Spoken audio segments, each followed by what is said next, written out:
कहुआ पिया हीरोवा लागेले।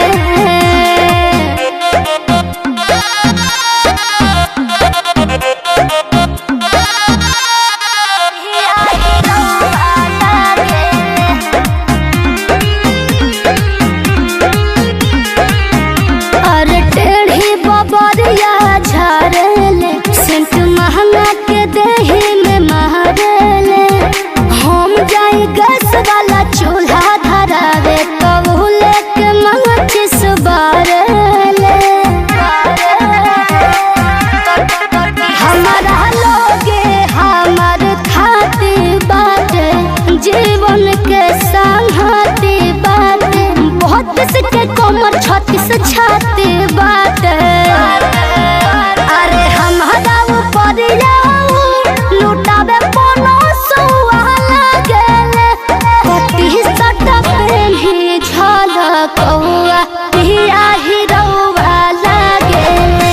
कटी सट पेन्ही झलकौआ पिया हीरोवा लागेले।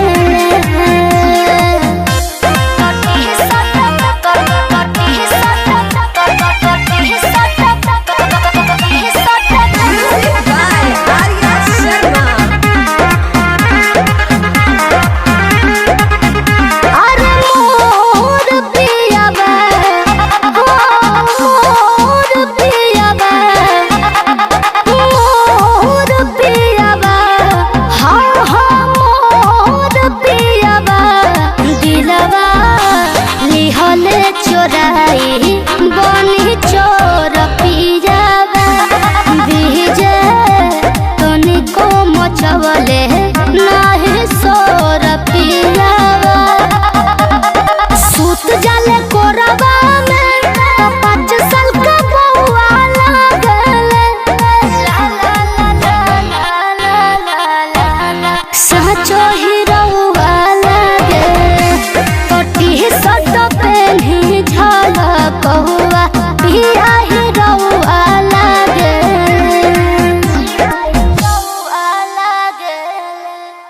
कटी सट पेन्ही झलकौआ पिया हीरोवा लागे।